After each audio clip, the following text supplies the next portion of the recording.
Sahabat entrepreneur, salam hebat luar biasa. Hari ini kita diajak jalan-jalan ke gedung DPD RI di Senayan. Nah, Anda sekarang bisa menyaksikan kita lagi ada, Anda lihat di belakang ini, gedung DPD RI.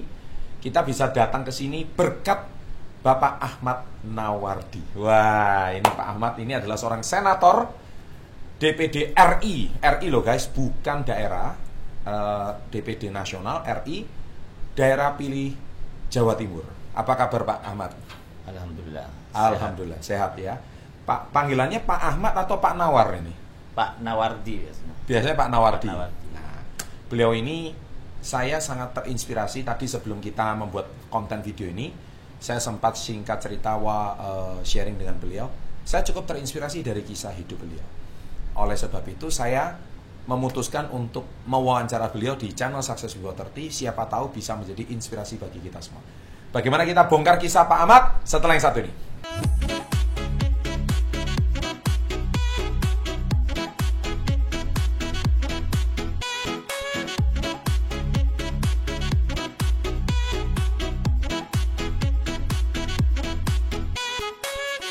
Pak Ahmad, selamat datang di channel Success Before 30. Ya, Terima kami kasih. sama-sama dan Pak Nawar ya, Pak Nawardi yang saya hormati, beliau bisa datang ke channel kami. Kami juga diizinkan untuk syuting di sini. Ini menunjukkan bahwa beliau adalah orang yang luar biasa. Yang saya seperti Anda lihat di judul, beliau ini ternyata anak seorang petani di kota kecil Sampang, Madura, Jawa Timur. Nah, bagaimana beliau kisah sepak terjangnya sampai bisa melenggang ke Senayan, ini bisa menjadi pelajaran bagi kita semua. Pak, boleh diceritakan masa kecilnya itu di mana? Saya masa kecilnya di sebuah desa, di Desa Dalma, Kecamatan Gedungdung. Dari kota Sampang itu 18 km. Ke arah timur atau ke arah Ke barat? arah utara. Ke Dari arah kota utara. Sampang. Oke. Ya. Jadi masa kecilnya sangat bahagia di sana. Di sana ya Pak? Iya. SD, SMP, SMA di sana Pak? SD, kalau saya memang SD itu berpindah-pindah. Karena kelas 3 pindah ke Surabaya. Pernah di Surabaya 1 tahun, pindah lagi ke Madura lagi, akhirnya ke pondok pesantren. Dari pondok pesantren 1 pindah lagi. Akhirnya saya lulus SD itu di pondok pesantren Miftahul Ulum Lumajang, Jatiroto Lumajang. Iya. Sampai SMP di sana. Oke, jadi yang orang Lumajang tolong tulis di kolom komen ya. Ini Lumajang pondok pesantrennya melahirkan banyak orang-orang hebat. SMP-nya di mana Pak? SMP-nya di Lumajang juga pondok pesantren itu. Lalu baru SMA Madrasah Aliyah Negeri Sampang. Oke, kembali ke Sampang lagi. Kembali ke Sampang lagi. Itu. Nah, kuliahnya di mana Pak? Kuliah di Fakultas Dakwah IAIN Sunan Ampel Surabaya. Oh, jadi Sekarang kuliahnya jadi UIN, UIN, Universitas Islam Negeri Surabaya. sebagai sarjana agrikultur ya Pak? Sarjana agama. Sarjana agama Sarjana ya? agama. Jadi SAG itu saya pikir sarjana agrikultur. Sarjana agama. Jadi cocoknya jadi guru agama ya Pak ya? Cocoknya itu jadi guru agama. Tapi ditakdirkan ke sini jadi politisi. Jadi politisi. Oke. Kita sharing ini sekilas sama Pak Nawardi. Jadi setelah tamat kuliah itu kerjanya di mana Pak? Jadi saya sebenarnya sudah bekerja sejak SMA. Sejak Madrasah Aliyah itu sudah bekerja karena orang tua kan petani gak bisa membiayai.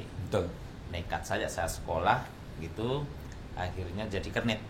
Kernet sejak SMA. Lalu kuliah, berangkat dari Surabaya, dari Madura ke Surabaya itu bukan berangkat kuliah, berangkat cari kerja ke orang tua. Iya. Kerjanya apa ya? Kuli di kernet dan nyuci mobil. Loh, sebentar, saya potong. Bapak jadi kernet dan nyuci mobil itu biaya sendiri kah? Biaya sendiri. Atau orang tua sudah nggak sanggup biaya? Sudah nggak sanggup biayai, nggak mungkin. Berapa saudara tuh Pak? Saya 8. Oh, bersaudara. Oke. Lanjut Pak. Nah, saya berangkat ke Surabaya, daftar ke UIN, diterima tanpa pengetahuan orang tua. Baru setelah diterima baru lapor ke orang tua. Saya terima, kaget orang tua, siapa ya? Kita biaya sendiri. Wah, hebat. Yang penting ada izin, ada restu dari orang tua. Wah. Dan doa. Berarti udah memang berusaha mandiri sejak kecil ya Pak? Sejak kecil itu. Hebat. Ini mentalnya mental petarung beneran ini. Terus kemudian? Nah, kemudian ya kuliah sambil kernet. Ya. Di kernet angkutan kota, Ya, angkot lain di sana kalau di Surabaya. Lain. Dan sambil nyuci mobil angkutan kota juga, angkot juga di terminal itu. Ya sampai lulus. Dan dibayar berapa itu Pak? Selain kuliah itu juga saya guru di waktu itu guru Taman Kanak-kanak Al-Quran. Guru ngaji lah. Guru ngaji ya. Kalau kernet itu kalau kernet itu per malam itu waktu itu sekitar 5.000 sampai 10.000. Zaman tahun itu ya Pak? Tahun itu. Tahun 80-an ya Pak ya? Ya. Tahun 90 awal, 94 awal. Berarti itu Bapak sudah mau SMA, mau tamat ke kuliah itu ya? Iya. Oke. Terus untuk nyuci mobil waktu itu satu mobil 4.000. Satu mobil 4.000. Satu mobil semalam bisa 2-3 mobil lah. Hebat. Dan itu untuk biaya kuliah ya Pak? Untuk biaya kuliah. Keren. Ya, ini kayak Aji Krishna juga ini ya ceritanya ya guys ya. Ini inspiratif ini. Saya suka mendengarkan kisah-kisah seperti ini di channel Success Before 30 supaya para sahabat SV30 Anda tahu bahwa di balik kisahnya orang besar itu mereka ternyata punya kemiripan cerita yang sama ya. Jadi ini sangat menarik untuk kita pelajari. Lanjut Pak. Di tempat kuliah kan otomatis kan aktivis ya di sana. Betul. Kita banyak aktif di organisasi mahasiswa baik intra maupun ekstra. Di intra kampus itu saya aktif di pers mahasiswa. Disitulah saya dibentuk lah kepemimpinan di sana di pers mahasiswa karena punya jaringan se-Surabaya bahkan se-Indonesia pers mahasiswa waktu itu. Dan kedua saya dibentuk di ekstra kampus, di organisasi ekstra kampus kayak PMII waktu itu karena saya suka dengan organisasi, saya suka dengan Gus Dur waktu itu. Saya Gusturian lah. Gusturian, saya masuk PMI kan ada jaringan NU masuklah di sana. Gini Pak, biasanya kan kalau Bapak jadi kernet anak petani itu kan minder Pak. Ya. Kenapa Bapak nggak minder Pak di organisasi itu Pak? Nah, saya sangat cara Bapak mengatasi keminderannya gitu. Prinsip saya bekerja yang halal. Satu halal, dapatkan uang untuk kuliah. Karena waktu itu tidak seperti zaman sekarang, tidak ada model pakaian. Pokoknya pakaian itu apa adanya. Kadang kalau beli pakaian kan tidak di mall, tetapi di pasar second pakaian bekas di mana? Di Surabaya itu. Di waktu itu ada di Kapasan itu apa namanya? Gembong ya. Itu kalau beli pakaian saya pasti di sana. Selama kuliah itu nggak pernah beli pakaian baru, selalu bekas. Bekas itu sampai bertahun-tahun nggak pernah berhenti. Iya, bahkan sampai kerja itu kadang sampai lulus itu nggak pernah. Karena memang baju bekasnya kan bagus juga bekasnya. Gitu sama dengan baju-baju yang baru kan. Seperti itu. Nah, terus Bapak tadi sharing tentang kuliah terus berorganisasi. Apakah di situ awal kesuksesan Bapak untuk menapaki networking nasional gitu? Jadi pertama memang berusaha ya. Jadi kita ini dari kecil, orang kecil, dari petani, orang miskin, uang pas-pasan, bayar kuliah mengaji pas-pasan, untuk beli buku juga pas-pasan. Maka karena semua pas-pasan, maka harus ada hal yang harus tidak pas-pasan menurut saya, yaitu harus memiliki jaringan, memiliki teman yang banyak, memiliki jaringan yang banyak selain berusaha. Disitulah dari jaringan-jaringan itu kita dibentuk menjadi pemimpin di sana sebenarnya. Menjadi pemimpin di intrakampus maupun organisasi ekstra kampus. Dengan jaringan itu kita banyak mendapatkan ilmu, baik dari teman maupun dari organisasi-organisasi. Disitulah pembentukan sebenarnya awal pembentukannya sampai selama kuliah saya kuliah saya itu 14 semester. Jadi mahasiswa abadi. Mahasiswa abadi. Mahasiswa abadi. Kok sama Pak kita, Pak?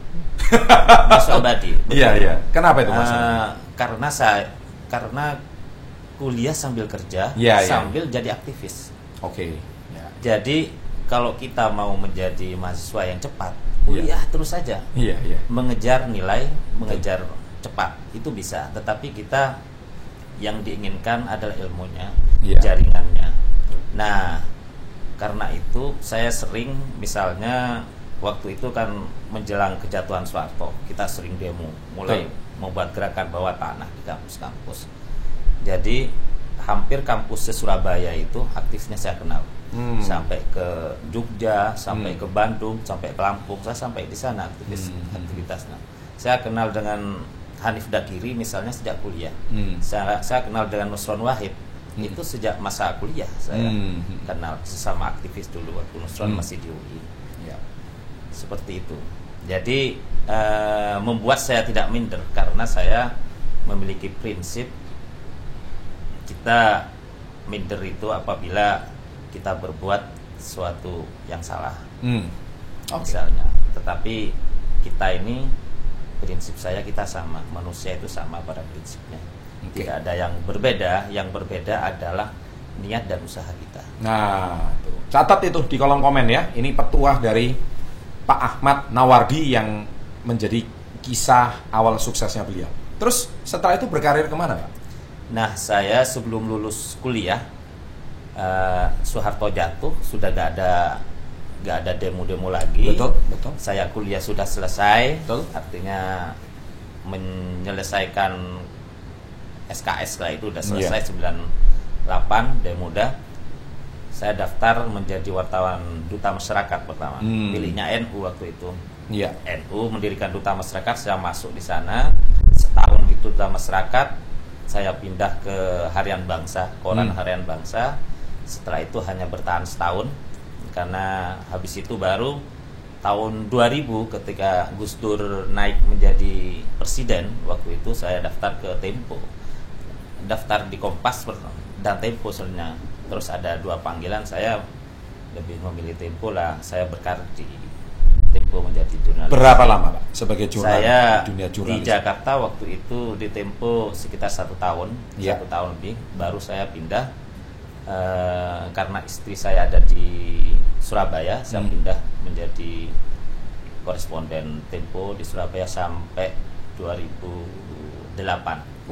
Jadi berkarir sebagai jurnalistik di Tempo itu cukup lama ya? Cukup lama saya. Oke. Cukup lama. Tapi apa yang Bapak pelajari selama Bapak berkecimpung di dunia jurnalistik?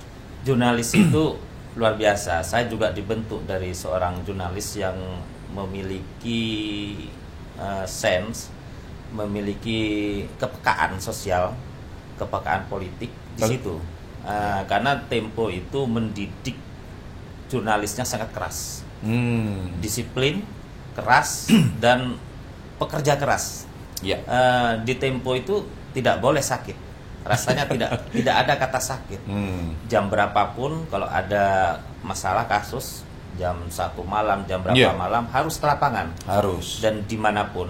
Dan di Tempo itu dididik juga kita dengan narasumber itu dekat tapi tidak jauh tapi tidak dekat. Wah, ini lama-lama nanti ya, terus lanjut. Jadi kita dengan narasumber itu harus bersahabat. Harus bersahabat, tetapi tetap kritis. Oke. Itulah yang yang diajari Tempo.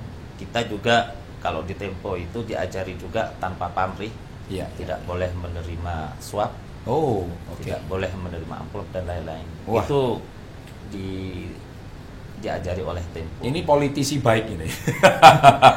Dan ini yang mendengarkan ini juga teguran bagi Anda yang punya bad image tentang dunia politik, yang mana dunia politik identik dengan suap, korupsi. Sepertinya kata-kata seperti ini harus Anda dengar. Karena itu didikan Tempo ya Pak ya? Didikan Tempo. Sebelum jadi politisi. Sebelum jadi polisi. Waduh, bagus. Terus setelah 2009 ngapain Pak?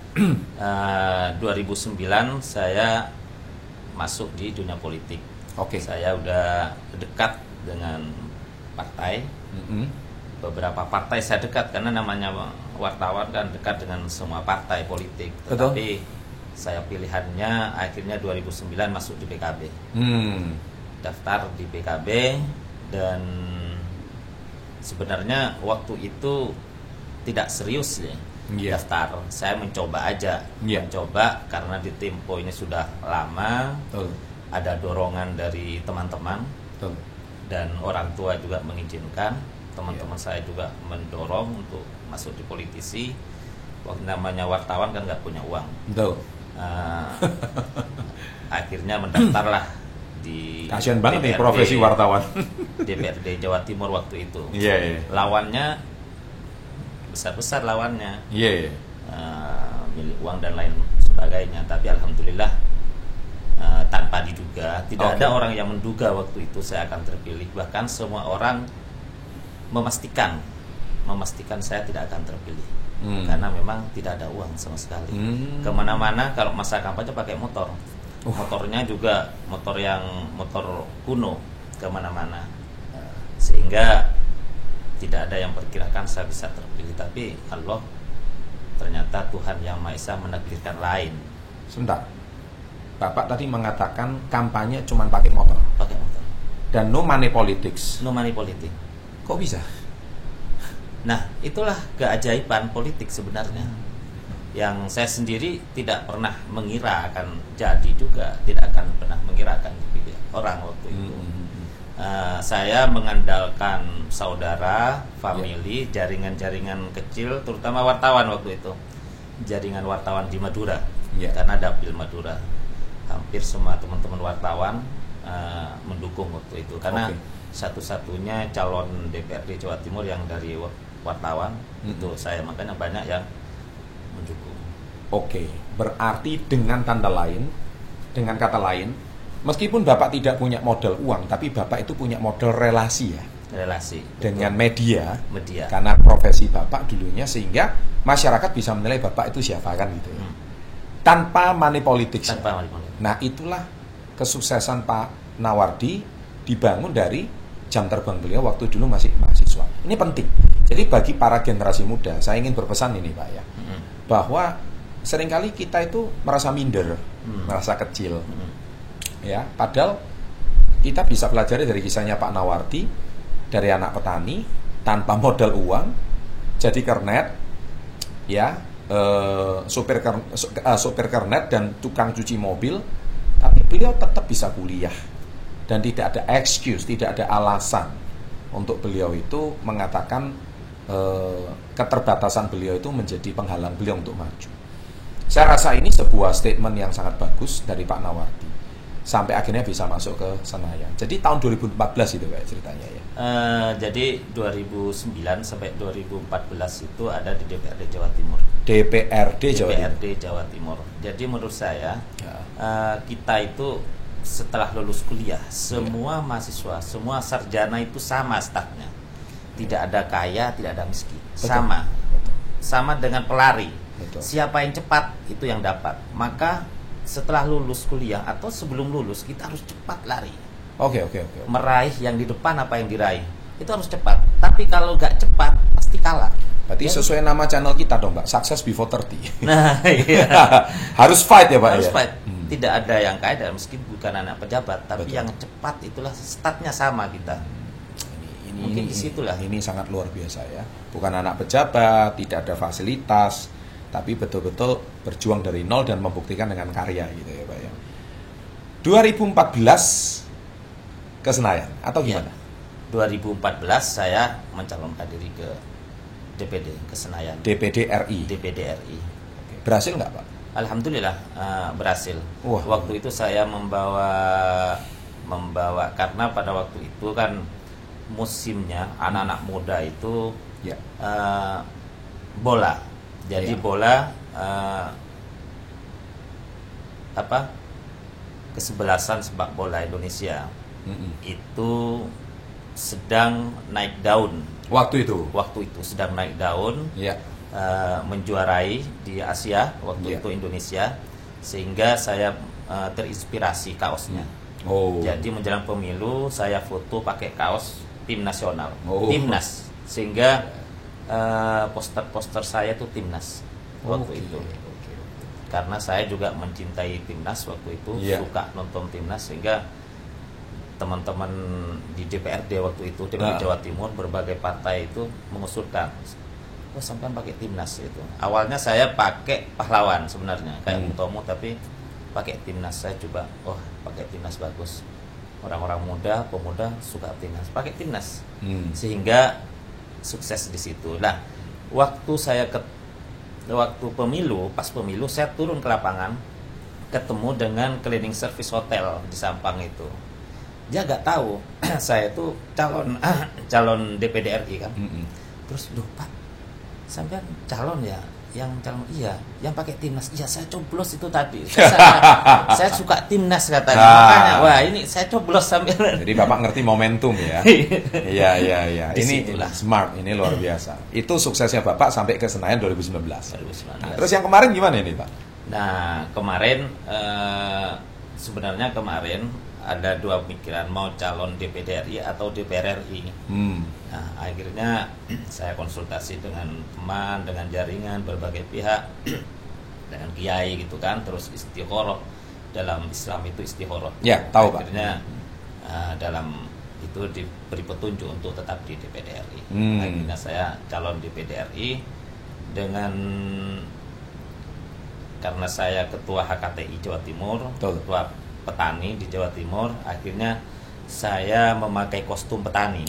Jadi Pak Tani. Jadi 2014 timnas, terus sekarang Pak Tani. 2019 Pak Tani. Iya. Pertama karena Pak Tani itu, karena saya lahir dari seorang petani, sepikiran saya, maka saya akan menonjolkan Pak Taninya. Karena petani ini, sebenarnya petani ini pahlawan bagi kita. Benar. Yang memberikan makan kita, memberikan pangan kita. Setuju. Tanpa petani, Indonesia mesti hancur lah. Benar. Apalagi pandemi kayak sekarang, pekerjaan yang masih eksis itu pangan, petani. Betul. Yang lainnya hancur semuanya, tapi petani ini yang masih bisa eksis. Betul. Nah, disitulah sebenarnya saya terinspirasi untuk lebih perjuangkan petani. Sampai 1.414.000 suara lebih. 14.000 suara. Ya. Itu istimewa itu ya. Oke, saya rasa kisah Pak Nawardi ini sangat luar biasa ya. Jadi saya lihat tidak ada istilah sukses itu Anda dari latar belakang apa. Bahkan seorang anak petani pun bisa sukses melenggang sampai ke Senayan. Pak Nawardi, terima kasih, matur nuwun Pak. Ya, sama-sama Mas Ya, Indra. Mas Chandra ya. Matur seklangkong Pak. Kalau bahasa bahasa seklangkong. Maduranya. Saya merasa terinspirasi dari kisah Bapak, dan saya percaya kisah Bapak juga pasti akan menginspirasi para sahabat SB30. Itu fans kita Pak. Sahabat SB30, sukses selalu. Pak, boleh disapa Pak fans kita dengan satu nama, sahabat SB30, salam hebat luar biasa. Sahabat SP30, salam hebat luar biasa. Iya, terima kasih.